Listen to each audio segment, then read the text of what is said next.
El encarcelamiento de mujeres ha crecido en todo el mundo, también en Argentina.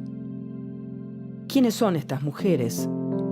¿Qué nos dice la cárcel sobre lo que está ocurriendo en sociedades cada vez más excluyentes? ¿Cómo pensar los puentes entre las violencias de adentro y las de afuera? Liliana Cabrera nunca pensó en la cárcel, ni siquiera cuando tenía orden de captura y vagaba por las calles de Buenos Aires. Estuvo presa 8 años en una cárcel federal. Un taller de poesía la acercó a la organización social Yo No Fui, que trabaja en cárceles de mujeres y busca acompañarlas cuando recuperan su libertad. Vos decís por ahí que hubo 2 momentos en la vida que volviste a nacer, que te transformaste de alguna manera en otra. Contame, Lili, ¿cuáles fueron esos 2 momentos? Bien distintos, por cierto. Sí, quizás uno de los momentos me refería a cuando caí detenida, que es un cambio de 180 grados, como si un ovni te abdujera y te tira y hace lo que puedas. Entonces eso te pasa cuando caes en cana. Y el otro quizás tuvo que ver cuando empecé a escribir poesía. El contacto con el taller, sí, en la unidad 31. Sí, que para mí fue fundamental, no solamente como para poder pasar esos años que pasé ahí, sino también como para poder descubrirme yo de otra manera. A veces digo que empezar a escribir fue como poder tener una ventana a mí misma, porque no solamente me permitió sacar cosas que nunca había conversado, poder expresarme sobre distintos temas, sino también que yo cuando llegué a la unidad tenía un tartamudeo severo y para mí escribir me permitió también poder superar eso, ¿no? Que no era solamente por el ejercicio de la escritura, sino por el contacto con las compañeras. Lili, ya hace años, ¿no?, que estás vinculada a la organización Yo No Fui, te ha tocado hablar en muchos espacios públicos. Y siempre hay un momento donde quizás llega la misma pregunta, que es, bueno, ¿y por qué estuviste presa? ¿No? ¿Cómo te enfrentás o cómo te confrontás a esa pregunta? ¿Y cómo has logrado hacer también un relato que te permita comprenderte en aquello que te pasó? Sí, yo la verdad es que cuando me toca hablar en público y me preguntan eso, les digo lo mismo que les digo a las chicas adentro, no cuando me preguntan por qué estuve, porque bueno, sino cómo pienso yo que me parece que está bueno que ellas tomen su situación de detención. Yo creo que cuando una persona llega a la cárcel, llega hasta ahí porque hubieron un montón de cosas que quizás no estuvieron bien desde el mismo Estado. Pero eso no es para sacar responsabilidad a lo que uno hizo. Yo me hago cargo de las cosas que hice y estuve condenada y ya pagué con mi libertad ambulatoria. Pero sí reconozco que si yo hubiera tenido quizás otras oportunidades, otras herramientas, quizás yo no hubiera llegado nunca a la cárcel. Y sí estoy convencida de que uno en los momentos puntuales juega con las cartas que tiene. Y yo jugué con las cartas que tenía y bueno, y perdí. Y cumplí lo que tenía que cumplir. Y desde el adentro hubo un momento en que me di cuenta que yo seguía siendo una persona más allá de lo que el sistema te impone, ¿no? Porque lo cierto es que cuando vos llegás a la cárcel, el sistema te destruye. Hay algo que tiene que ver con tu individualidad, tu subjetividad, que se pierde cuando vos empezás a ser tratado como un paquete, empezás a hacer un número de legajo, un expediente, un apellido. Entonces hay un momento en que vos perdés todo eso y te acostumbrás a ser tratado como esa cosa que llevan y traen. A mí lo que me permitió poder repensarme de otra manera fueron los espacios de los talleres, ¿no?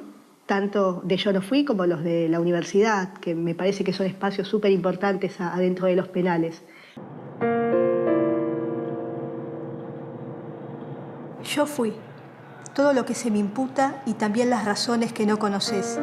Fui cardo, piedra en tu zapato, corona de espinas, lanza en tu costado, fantasma que rondaba la ciudad sin huellas que lo identifiquen, pero también algo más que las letras en negrita de un expediente, aunque no lo sepas o ni siquiera lo imagines. Yo fui, he sido, ya no seré.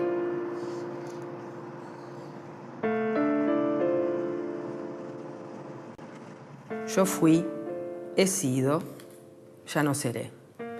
Sí, sabes que ese es uno de los poemas que más me gusta de los que escribí en todas las etapas, ¿no?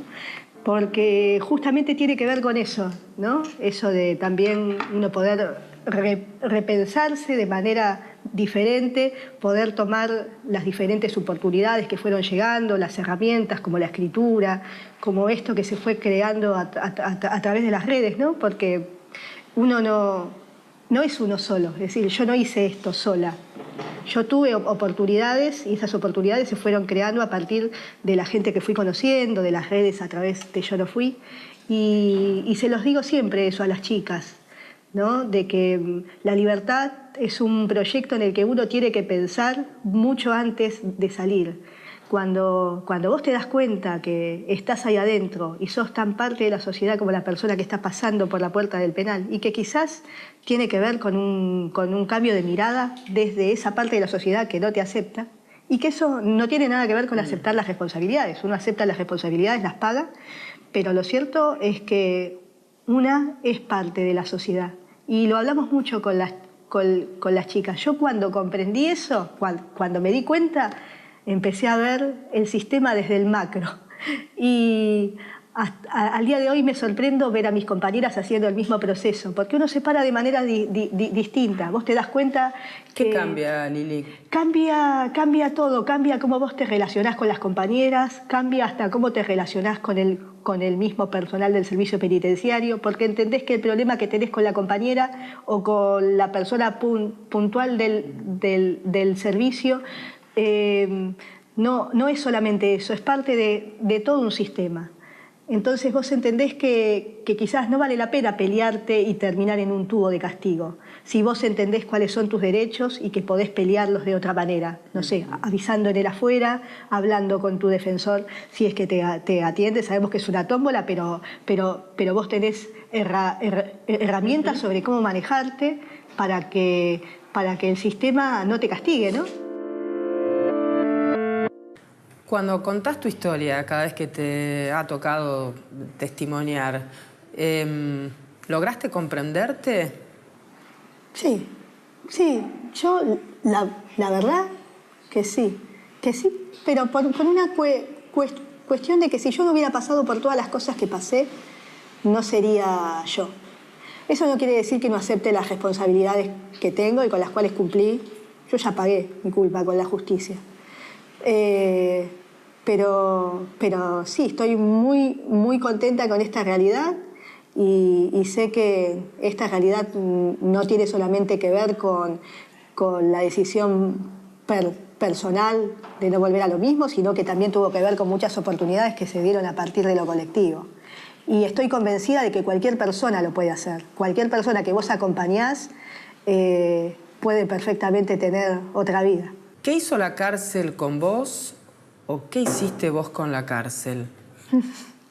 La cárcel conmigo al principio me destruyó y después a partir de la cárcel, pero no por la cárcel, sino por los colectivos que estaban adentro de la cárcel, como Yo No Fui o como los espacios de la universidad, me permitieron descubrirme a mí. En un momento creo que me descubrí a mí y a partir del pensamiento colectivo me descubrí como persona y descubrí que tenía derechos y a partir de ahí todo cambió. Cuando yo pude correr el foco desde lo micro, ¿no? Desde el problema puntual con el juzgado o con la celadora que no me abría la reja y yo capaz que estaba pidiendo ir a la educación. Cuando entendí que eso era parte del sistema porque el sistema estaba mal, entonces ahí fue como que se me abrió la cabeza. Y empecé a jugar con las herramientas de ese sistema, con los papeles, con los escritos, con pedir y hacer valer lo que me correspondía. Entonces podríamos decir, más vale ¿Qué hiciste vos con la cárcel? Sí, sí. y Porque la eso verdad- vuelve a restaurar la confianza en lo humano y las posibilidades infinitas de resistencia.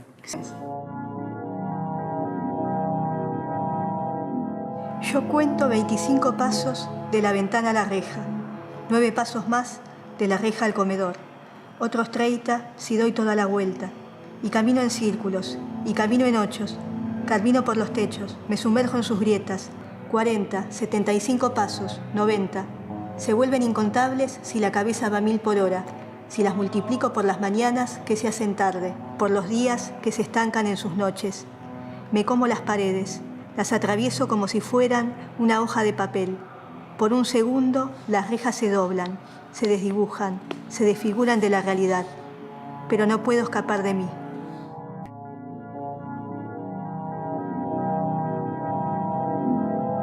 Entre las fotos que Liliana guarda de sus años de prisión están las imágenes de los talleres de fotografía estenopeica, las de los festivales de poesía en el encierro y las entrañables fotos de sus primeras salidas transitorias, cuando recorrió Buenos Aires con la perplejidad de la primera vez. Liliana recuerda el miedo atroz que sintió cuando supo que saldría en libertad. Para ella, como para la mayoría de las mujeres encarceladas, la libertad era un salto al vacío. Tengo acá algo que escribiste vos cuando estabas en la casa de pregreso, es decir, cuando tenías el horizonte de la libertad muy cerca, ¿no?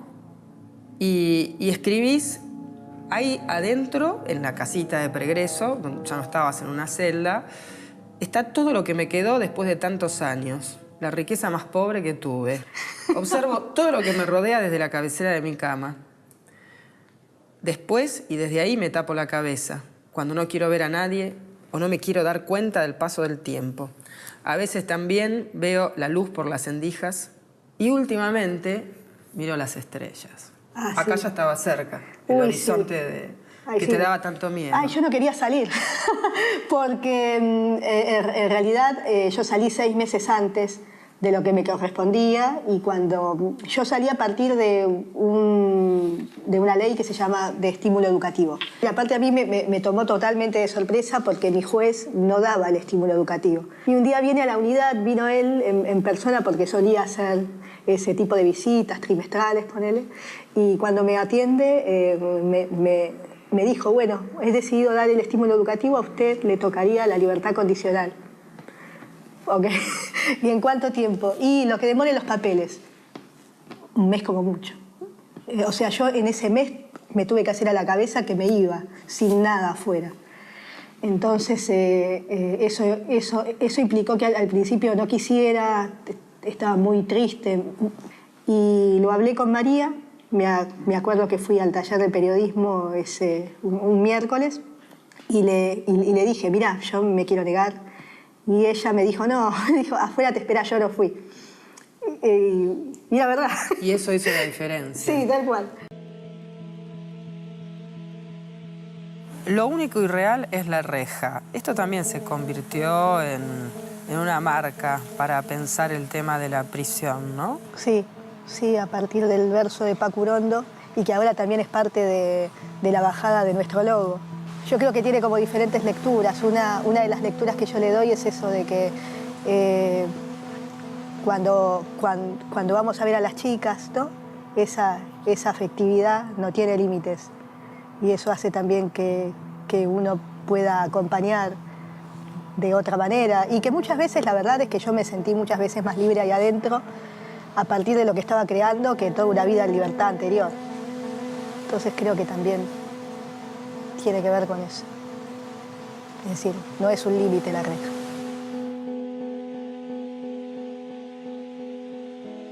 Yo siempre siempre como que me resultó muy interesante poder repensar todo lo que una naturalizaba, ¿no? En ciertos momentos y poder tener otra relación a partir de la escritura. Entonces también esa escritura me permitió repensarme a mí misma desde otro lugar. Poder ver todas las acciones, todo lo que me pasaba. Repensar a esa pibita que se empoderaba con un arma en la mano, ¿no? Sí, tal cual, y que de repente es una muleta, ¿no? Yo creo que las personas tienen diferentes muletas en la vida. Para algunos es una adicción, para otros es un arma. En este caso, yo ya no necesito muletas y a partir de la escritura me pude parar sola.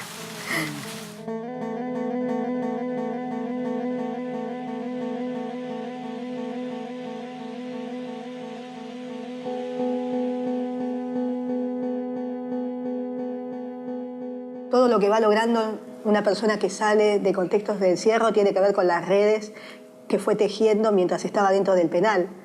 Las cooperativas de liberados, las organizaciones sociales, los espacios de la universidad. Desde el Estado no hay nada. Yo estoy en libertad condicional y lo único que hago todos los meses es firmar una vez por mes. Con mi asistente social compartimos penurias, porque otra cosa él no tiene para ofrecerme.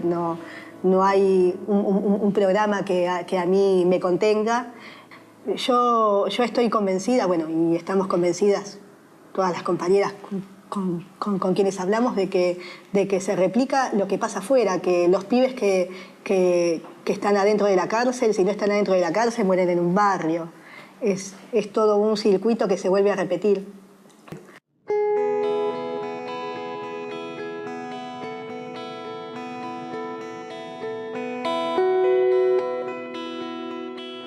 Cuando me despedí de todas y les decía, bueno, yo vuelvo, voy a volver seguro. Y eso seguro fue un mes después.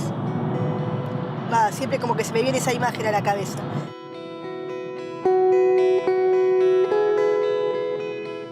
Siempre me quedo pensando, siempre que voy en la combi o en el tren o en un remis, me quedo mirando la colectora. Siempre tengo como esas sensaciones, ¿no? Me quedo pensando en todas las situaciones en las que volví. Cuando volvía en el camión penitenciario porque me llevaban de Comparendo, después cuando ya volvía en transitoria en la combi. Y ahora la vuelta desde el taller es más relajada y desde otro lugar. Y se resignificó mucho ese camino de ida y vuelta.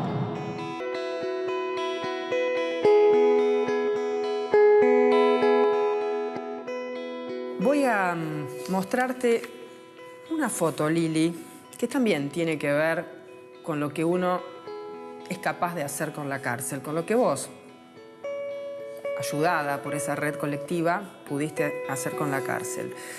La foto es esta, es una especie de autorretrato. Sí, es un esteropey, sí. Hecho en el marco de un taller. Sí, de fotografía. De fotografía en la unidad 31, ¿no? De fotografía estenopeita, por eso tiene esa textura. Sí, es en la unidad 31 y me acuerdo bien de esta foto porque durante un tiempo largo yo también trabajé en jardinería y fue inmediatamente después de dejar la biblioteca, porque cuando vos estás presa te van cambiando de trabajo, te rotan, y era como la panacea, poder ir afuera y poder ir a cortar el pasto. Pero yo estaba ahí con la ropa de fajina y sí, y participaba del taller de foto que también me acompañó durante todo ese trayecto. Viendo esa foto, Lili, quiero proponerte el juego de pensar un diálogo posible entre la que hace ese autorretrato y la que está sentada acá. ¿Qué te parece que podrían decirse? ¿Qué le diría la de la foto a la que está sentada en esta mesa? Uy, la de la foto en ese momento tenía mucho miedo de lo que había del otro lado, porque no, todavía me faltaba un tiempo para salir y era como ese momento en que vos lo ves como algo lejano, un poco la libertad, y cuando pensás en la libertad también te da miedo, entonces como que tratás de no pensar. ¿Yo qué le diría a la de la foto? Me reiría y le diría, mirá, logramos hackear el sistema. Eso es lo que le diría. Lo logramos. Ahí parecía todo imposible, porque era todo proyecto. ¿Y ella qué me diría a mí? Y supongo que yo sería algo así como todo lo que vi ella planearía para una afuera. Lo que pasa que en ese momento no había ningún norte. Me faltaba un montón para salir todavía. Entonces, bueno, eso es lo que le diría. Logramos hackear el sistema, lo logramos. Parecía imposible en ese momento. ¿Estaría sorprendida viendo a la morocha Sí. que está sentada acá? Sí, estaría muy sorprendida de verme hablar así. De escucharme más que de ver. Así que sí. Y de verme más flaca, ¿no? Y además a esta que ya no tartamudea. Es verdad, ya no tartamudea. Sí, en ese momento menos, pero todavía tartamudeaba. No me... Se sorprendería de verme hablar en tantos lados, seguro. Sí, ¿no? Sí. Sí. Bueno, Lili, muchas gracias. No, gracias a vos. Muchas gracias. Vamos a seguir desplegando la voz propia, ¿eh? Dale. Me Que encanta. hace falta. Gracias. La reja se estrella contra sí misma y yo me estrello contra la reja. El pasado, los años, las horas, el presente, el futuro, los minutos. Cada segundo queda aplastado tras el estruendo. La reja se cierra, deja surcos invisibles en el mosaico, marcas que permanecen como herida abierta en las muñecas, cortes verticales en las venas, de esos que no se pueden suturar. Ustedes allá, nosotras acá, en el medio un torrente de vida que se escapa. Es imposible unir lo que separa.